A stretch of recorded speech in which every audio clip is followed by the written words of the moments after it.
relying on the cattle herding at riverside camps in the dry season and growing millet and other varieties of grain in fixed settlements during the rainy season. All right. The Dinka's pastoral lifestyle is also reflected in their religious beliefs and practices. They have one God, Inhialik, who speaks through spirits that take temporary possession of individuals in order to speak through them. The sacrificing of oxen, like another word for bull, by the masters of the fishing spear is a central component of Dinka religious practices. Age is an important factor in the Dinka culture, with young men being inducted into adulthood through an initiation ordeal, which includes marking the forehead with a sharp object. Now, KT, yeah. Can your phone become louder? Can you get your phone? Oh, I'm low? I'm too low? Can you hear me now? I can hear you, yeah. Now? A little clearer. Is that better? Yes. Yes, indeed. Okay. All right. I'm going to start that over. The Dinka's pastoral lifestyle is also reflected in their religious beliefs and practices. They have one God in Hialik who speaks through spirits that take temporary possession of individuals in order to speak through them. The sacrificing of oxen by the masters of the fishing spear is a central component of Dinka religious practice. Age is an important factor in Dinka culture, with young men being inducted into adulthood through an initiation ordeal, which includes marking the forehead with a sharp object. You still hear me? Yes, indeed. Good. Okay, now, the Jor River is a river in western South Sudan. This is their river. This is their water source. It's called the Jor River, J-U-R, Jor. The Jor River is a river in western South Sudan following through the Bahr Ghazal and Equatoria regions. Now, this is at the Nile Basin. The Jor River is 485 kilometers, which is 44, which is equivalent to 301 miles, which is 4. It flows north and northeast, joining the Bahr Ghazal River on the west and the Sud wetlands. The Jor River is part of the Nile Basin, and the Bahr el Ghazal flows into the White Nile. All right? The Jor is a seasonal stream. Its discharge can reach 14,300 cubic feet per second, which is 44 again, or 400 meters cubed per second, which is 4. All right. Among the ethnic groups living in the Jor Basin are the Dinka and the Jor Kol, who call themselves Jorlo. Jor is a Dinka word for alien. So why do I say all that? Because this whole movie is talking about the father and the son, and Superman's father's name is Jor-El. Now, we're going to get more into what L stands for. We also know Jor deals with Joris, as in jurisprudence, or Jor meaning day, as in sojourn or journey. Jor also means horse in the Norse mythology, and we're going to see how day and horse and law and all these things come into play with the symbolism of this father figure of Jor-El. All right, next. What is steel? Steel is an alloy. An alloy is a combination of two or more metals. In this case, the combination is that of carbon and iron. That's what makes up steel. Iron denotes the blood, the muscles, the circulation, our people. Carbon denotes structure, force, and man, most importantly, the melanated man. A man of steel is a black man whose powers are developed through the absorption of solar radiation and the assimilation of particulates in the atmosphere. Our blood contains an eternal lineage and nobility whose population provide the foundation for our existence. Krypton means hidden one. Amun is the hidden one. It is also the area of Musoni on the Yawa Cross of the Congo. Submerged in the Kalunga, the water where the ancestors and spirits reside. The children of your ancestors return. Krypton is the 36th element known as a noble gas, which is a title as well, nobility. Jor-El was a high scientist synonymous with a monk, and when you think of a monk, when you think of 36, I'm thinking of the Wu-Tang Clan. I'm thinking 36 chambers. And what is the 36 chambers? The 36 chambers the ancestors have to go through to arrive here in our world is that of the 36-week gestation in the mother's water. This is why the movie began with the birth, bringing the ancestors forward. The first image of Kal-El was a black tile the first image of Kal-El was a black child. Okay, they did not show him actually being born. What they did was they showed him in graphene form. Graphene is a single layer molecular structure of carbon, and that's what their computers were made of in the movie. They were all made out of graphene. So we saw a graphene image of Kal-El first in the movie, showing that the child was black. It was permeating through the nanobot that was overseeing the birth. All right. Now, a woman contains infinite potential in the form of an ovum, infinite mass that awaits a desired spark of thought willed by the man in the form of sperm. Each one of the billion sperm that develop in their testicles are microcosmic cellular thought frames. In the art of procreation, when a seed is withheld long enough over time and becomes the golden seed, it is released in the woman's genesis chamber. Okay, when the golden oil of the gonad glands is not consumed in propagation through using the process, which is the most guarded secret in the universe, the oil, which consists of the spermatozoa, will flow up the spinal cord, activating all of the 5 special nerve centers. This is why Superman has a pentagram on his chest and a snake, or really an energy wave that is jumping between these 5 points. This will cause those etheric vortices to spin with terrific speed, causing the increased flow into vital centers of the body and brain. This nerve force will elevate the consciousness of a person to create infinite possibilities. Isn't that what Jor-El said that Kal-El would be able to do once he was able to test his limits? He would have infinite possibilities.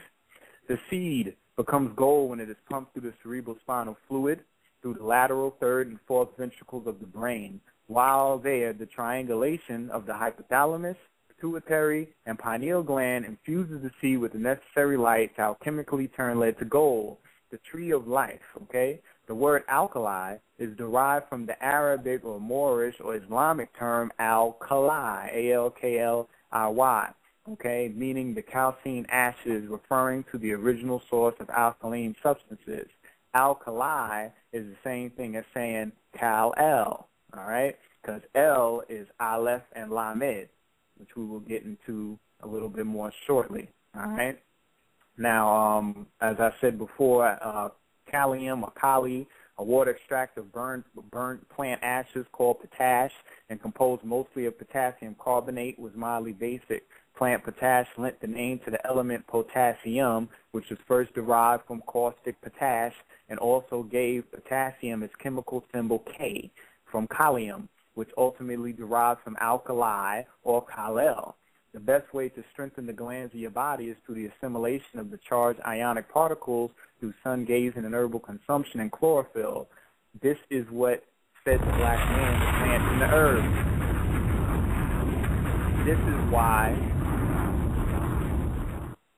This is exactly why Jor-El jumped off the dragonfly, because Haraka, which is that animal he was flying with the wings, was a dragonfly, jumped off the dragonfly into the testament through the genitus chamber, where the 3 points were imbuing light in the dark black skull where the 3 glands were situated.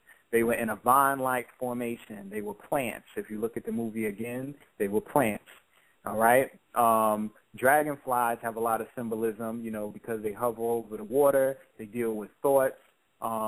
They deal with what's at the surface of our thoughts, but mirroring the depth, the murkiness below. Okay. So yeah, that's the symbolism of the dragonfly, dealing with thoughts and the spirit being in the murky waters, because that's usually where you end up finding them at. The name of the symbolic skull was called the Codex, which is a term attributed to a multitude of ancient encoded artifacts of the black man's history. He took it to the child and once again placed it within the glandular trinity. It dematerialized the skull into its subatomic components and inserted itself into the blood and the DNA of the child. Now, it was a black skull, okay? Golgotha is the Aramaic word, ancient word for the place of the skull, okay? It's the skull have awakened and called to action the million of dormant cells of the wondrous brain. Man will, by the power of the lost word, restored, conserve, and transmute the mineral substance of the body, the soul, or John, because in the Bible, when you get into John, when they say in the beginning was the Word, and the Word was with God, and created flesh and dwelt with truth. Remember, when Kal-El first landed on Earth, he landed on a farm in which the person who owned that farm's name was Jonathan Kent. So when he came to Earth, when he came to this dimension, I'm breaking up. No, I said Jonathan Kent, right? Yeah, Jonathan Kent. So when he came to this dimension, he was overseen by John. Okay, John has to do with ion because there was no J. So you're dealing with the ions again. With the product, the precious ointment or the oil, the crystals, it triumphs over the cross at Golgotha and ascends to the pineal gland. There it transmits the Christed sun to the optic thalamus, the all-seeing eye of the chamber, and thus furnishes light to all that are in the house. That's why Jonathan and him always had very spiritual conversations, because he represented that aspect, all right? Now, in each hemisphere of the mammalian brain, there's something called the insular cortex, okay? It's a portion of the cerebral cortex folded deep within the lateral sulcus, which is a fissure or division that separates the temporal lobe on the side from the parietal lobe and the frontal lobes, okay? So it's like a wall, okay? The insulae are believed to be involved in consciousness and play a role in diverse functions, usually linked to emotions or the regulation of the body homeostasis. These functions include perception, motor control, self-awareness, cognitive functioning, and interpersonal experience, all right? It deals with psychopathology. The insular cortex is divided in two parts, the large anterior and the small posterior, with about a dozen little other areas. The cortical area overlying the insula toward the lateral surface of the brain is the operculum, which means the lid. The opercula are formed from parts of the enclosing frontal, temporal, and parietal lobes. If people Google, and that's why, you know, the book is going to be fabulous, DVD's fabulous, and, you know, the lecture is going to be fabulous. People can see these images, because when you dealt with the actual courtyard where all the nobility were in Krypton, the council members, they were sitting inside of this particular portion of the brain. There were nerve endings, curtains, and things like that. The whole concept of Krypton was phallic and dealing with thought and the brain. That's why the ships that were flying around looked like the brain and the brain stem. If y'all go back and look at it, it's going to reveal itself.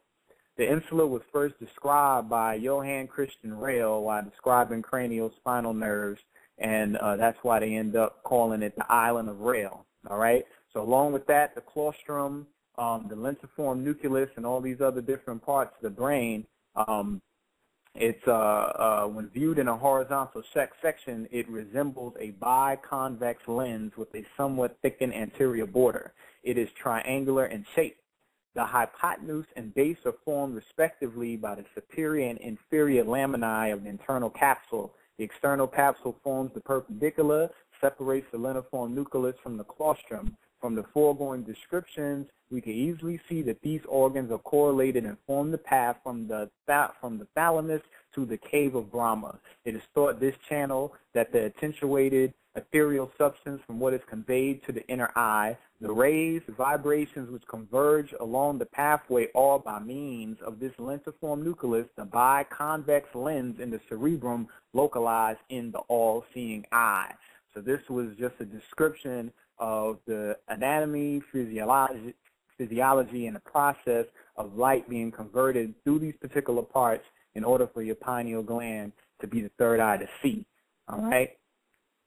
It's going to all make sense, people. All right. Now, the 5 centers in the body and the 2 in the brain emit electrical sparks. Each one of the 7 centers has 6 small centers surrounding it, and thus forming 6-point stars. This secret was known to the ancient sages who symbolized them in their scriptures when they put the baby in the pod. If anybody Googles the picture of the pod had a design on it that was the Star of David on the bottom, 6-sided star. They put him within inside of a vehicle that was that had the same structure as my descriptions here. So what we're dealing with is a process of imbuing light in the thought and putting in the earth. That's why he was sent to earth, so that the thought wave can manifest and come into reality. The tree of life, the nerve center, has its roots in the endocrines. Its trunk is in the spinal cord, and there's numerous branches in the nervous system. Cranial brain, which what they refer to as the throne of the Most High. The ancient zodiac has a relation to the body glands and their functions. This was one of the most principal purpose for what it was designed. They also knew that everything in the universe is related to the physical body. Stars, moon, sun, moon, all constituted of the same elements as the physical body of man and the rules of the same laws. All right? Now, the four principal glands that we're going to talk